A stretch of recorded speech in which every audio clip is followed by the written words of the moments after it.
আমাদের যে পলাতক বেগম লক্ষণ সেন উনি গত রাতে একটা সাক্ষাৎকার দিয়েছেন রয়টার্সের সাথে।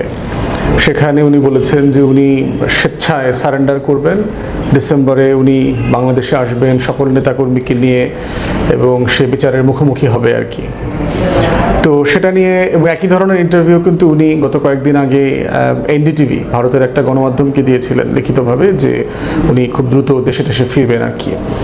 এবং আওয়ামী লীগের নেতাকর্মীদের এই যে মিছিল, তাদের প্রতিষ্ঠাবার্ষিকী পলাশী দিবসে 23শে জুন, সেটাকে কেন্দ্র করে ঝটিকা মিছিল রাতের গভীর অন্ধকারে অথবা অনেক ভোরে সেগুলো করে টোরে তারা বলবার চেষ্টা করেছে যে নেত্রী আসবেন, বাংলাদেশ হাসবেন, রাজপথ কাঁপবেন, এই ধরনের কথাবার্তা বলেছেন আর কি। এখন অবভিয়াসলি গণমাধ্যমে সব জায়গাতে আমাদেরকে এই প্রশ্ন করা হচ্ছে, আসলে কি নেত্রী সত্যি সত্যি ফিরে আসতেছে কিনা, এবং এইবার ডিসেম্বরে আর মিস হবে না। এখন দেখেন 24-এ পালিয়ে যাবার পরে এই ধরনের গুজব কিন্তু আওয়ামী লীগ বেশ কয়েকবার প্রডিউস করেছে। আপনাদের মনে থাকার কথা যে বিজয় দিবসে 24শে ডিসেম্বরে নেত্রী আবার ফিরে আসবেন, তো বিজয় দিবসে আসলেন না। 25শে মার্চে উনি ফিরে আসবেন, তো 25শে জুনে প্রতিষ্ঠাবার্ষিকী, 25শে আগস্টে উনি ফিরে আসবেন। এই যে ইউনূস সরকার বিদেশে গেছে, পালায়া চলে গেছে, আর আসতেছে না, তো 25শে ডিসেম্বর তো ফিরবেন। তারপরে হচ্ছে হাসিনা ছাড়া, আওয়ামী লীগ ছাড়া নির্বাচন হতে পারবে না, নির্বাচন হয়ে গেছে। অতএব এই গুজবগুলো যে হচ্ছে এবং পরিকল্পিতভাবে বাংলাদেশের আওয়ামী ফ্যাসিবাদের যে কাঠামো আছে আমাদের ব্যুরোক্রেসির ভিতরে, সামরিক বেসামরিক সব জায়গাতে, আমাদের গণমাধ্যমে, আমাদের এই যে বুদ্ধিজীবিতা আছে, দালাল বুদ্ধিজীবী শ্রেণী, টকশো, নিউজ রুমে প্রত্যেক দিন এই আলোচনাগুলো দেখবেন যে টপিক আকারে কনভারসেশনে আনতে বাধ্য করতেছে। মানে এটা তো আমরা নির্ধারণ করি না, আমাদেরকে বাধ্য করতেছে এই বিষয় নিয়ে কথা বলবার জন্য। হাসিনা ফিরবেন, এই বিষয়ে আপনাদের কি বক্তব্য? অ্যাজ ইফ মানে এটা একটা বিশাল গুরুত্বপূর্ণ ঘটনা। প্রথম কথা হচ্ছে যে শেখ হাসিনা ফিরুক, সমস্যা কি? শেখ হাসিনা বাংলাদেশের নাগরিক, তো সে তো বাংলাদেশে ফিরতেই পারে, তাকে কোনোভাবে তো আমরা এই কথা বলছি না উনি বাংলাদেশের নাগরিক না, উনি কখনো ফিরতে পারবেন এই দেশে, ওনাকে ঢুকতেই দিব না, আসতেই দিব না, এই কথা তো আমরা বলতে পারবো না। উনি বাংলাদেশের নাগরিক, ওনার এখানে ফেরার অধিকার আছে। দ্বিতীয়ত হচ্ছে ওনার যদি ভ্যালিড পাসপোর্ট থাকে, টিকিট কেটে চলে আসুক বাংলাদেশি পাসপোর্ট দিয়ে। যদি বাংলাদেশি পাসপোর্ট না থাকে, দিল্লিতে উনি বাংলাদেশের যে হাই কমিশন আছে, হাই কমিশনের ট্রাভেল ডকুমেন্টের জন্য আবেদন করুক, ট্রাভেল ডকুমেন্ট বাংলাদেশ সরকার ইস্যু করে দেবে, উনি বাংলাদেশে চলে আসবেন টিকিট কেটে। আসার পরে কি হবে, উনি যদি শুভেন্দু অধিকারের সাথে অথবা দিলীপ ঘোষ অথবা হেমন্তের সাথে যোগাযোগ করে আসেন, তাহলে স্থলবন্দরে কোন জায়গা দিয়ে ঢুকবেন উনি জানালে ওখানে তাকে বাংলাদেশ সরকার সম্বর্ধনা দেওয়ার ব্যবস্থা করবে। যেহেতু উনি ওয়ারেন্টভুক্ত আসামি, ইন্টারপোলের ওয়ারেন্ট আছে ওনার বিরুদ্ধে, ওনাকে বাংলাদেশ সীমান্তে ঢোকার সাথে সাথে হ্যান্ডকাফ পরিয়ে দেওয়া হবে, হ্যান্ডকাফ পরিয়ে পুলিশের ভ্যানে করে নিয়ে আসা হবে পুরো পথে। উনি যদি বিমানে আসেন, এয়ারপোর্টে নামার সাথে সাথে ওনাকে এখানেও হ্যান্ডকাফ পরানো হবে, হ্যান্ডকাফ পরিয়ে বিমানে করে প্রিজন ভ্যানে করে কাশিমপুর অথবা কেরানীগঞ্জ কোথাও নিয়ে যাওয়া হবে, অথবা সরাসরি কোর্টে নিয়ে যাওয়া হবে। কোর্টে হয়তো ওনার উকিল জামিন চাইবে, জামিন নামঞ্জুর করে দিয়ে তাকে আইসিটি সরাসরি জেলখানায় পাঠিয়ে দেবে। এবং বিচারিক প্রক্রিয়াটা কি দেখেন, তার আসাদুজ্জামান কামাল, তাদের বিরুদ্ধে কিন্তু গণহত্যা, মানবতা বিরোধী অপরাধের যে বিচারের রায় কিন্তু ইতিমধ্যে হয়ে গেছে।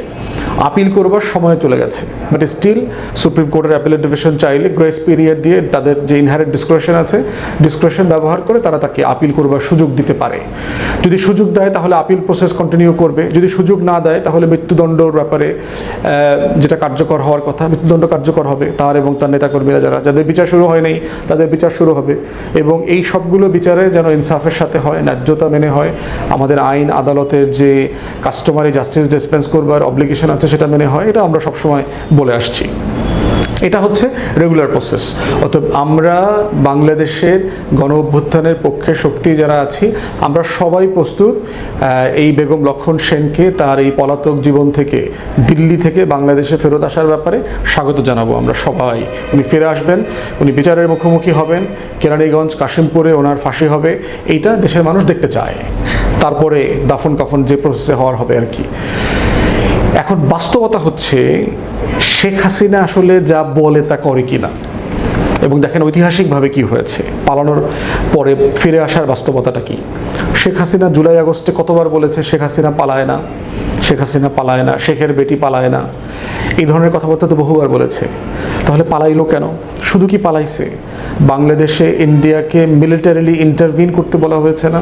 মোদিকে ফোন করে হাসিনা রিকোয়েস্ট করছে না যে এখানে আপনি অ্যাটাক করেন, এটা করেন, সেটা করেন? মোদি কি বলছে? মোদি বলছে যে এটা তো পার্লামেন্টে, আমার পার্লামেন্টে অনুমতি নিতে হবে, বরং আমি আপনার সিকিউরিটি এনশিওর করবার জন্য যা যা করা লাগে সেটা আমি করার চেষ্টা করতেছি। এর মানে হচ্ছে তাকে ওভারলিফট করা আর কি, তাকে লিফট করে ওখানে দিল্লিতে ফেরত নেওয়া, এবং এইভাবেই তাকে বিমানে করে ওখানে পাঠিয়ে দেওয়া হয়েছে। 22টা না 28টা সুটকেস ভরে উনি বিদেশি মুদ্রা টুদ্রা, স্বর্ণ অলংকার যা যা ছিল সেগুলো নিয়ে উনি ভারতে চলে গেছেন। এখন এই পালানোর ইতিহাস কি শেখ হাসিনার প্রথমবার? এর আগে উনি পালিয়েছিল, ফিরে আসছে কিনা, কিভাবে ফিরে আসছে? এবং আওয়ামী লীগের নেতারা এবং এই যে আওয়ামী লীগের যে দস্যু গণমাধ্যম এবং ফ্যাসিস্ট কাঠামোর ভিতরে যারা আছেন, তারা এই কথাটা বারবার বলেন যে 75-এর পরেও তো আওয়ামী লীগ ফেরত আসছে, শেখ হাসিনা ফেরত আসছে, তাহলে এখন কেন আওয়ামী লীগ ফেরত আসতে পারবে না? ফান্ডামেন্টালি পার্থক্য আছে। 75-এ কি শেখ মুজিব বাকশাল কায়েম করে দেশ ছেড়ে পালিয়ে চলে গিয়েছিল, তারপরে উনি ফিরে আসছেন? বাস্তবতাটা কি তাই? আর 2024-এর শেখ হাসিনা কি মানে দেশে ছিল, শেখ মুজিবের মতো মৃত্যুর মুখোমুখি হয়েছে, সিম্প্যাথি ক্রিয়েট করা হয়েছে? বাস্তবতা কি তাই? 75-এ শেখ হাসিনা শেখ রেহানার হাতে কি রক্ত ছিল?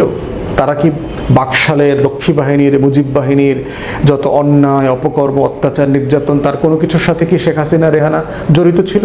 ছিল না তো। এবং তারা বিদেশে ছিলেন অন্য কারণে, পারিবারিক কারণে তারা বিদেশে ছিলেন, বেড়াতে গেছেন, ঘুরতে গেছেন, হোয়াটএভার। তাহলে তাদের সেখানে ফিরে আসা আর 24-এর শেখ হাসিনার গণহত্যার আসামি, মানবতা বিরোধী অপরাধের আসামি, 24-এ শত শত হাজার হাজার মানুষকে খুন করার আসামি, video audio evidence, live evidence আছে।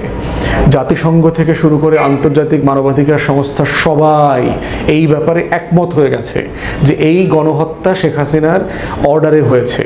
অডিও ক্লিপ আছে, ইনস্ট্রাকশন দিচ্ছে, লিথাল ওয়েপন ব্যবহার করার জন্য বলছে, মিলিটারি গ্রেডেড ওয়েপন ইউজ করা হয়েছে। আমাদের যে পুলিশের, র্যাবের, বিজিবির, আর্ম ফোর্সেসের যে স্পেশাল ইউনিট আছে, তারা 7.629 এই ধরনের 12 মিলিমিটার হাবিজাবি এগুলো মানে যুদ্ধক্ষেত্রের যে অস্ত্র সেগুলো ব্যবহার করেছে।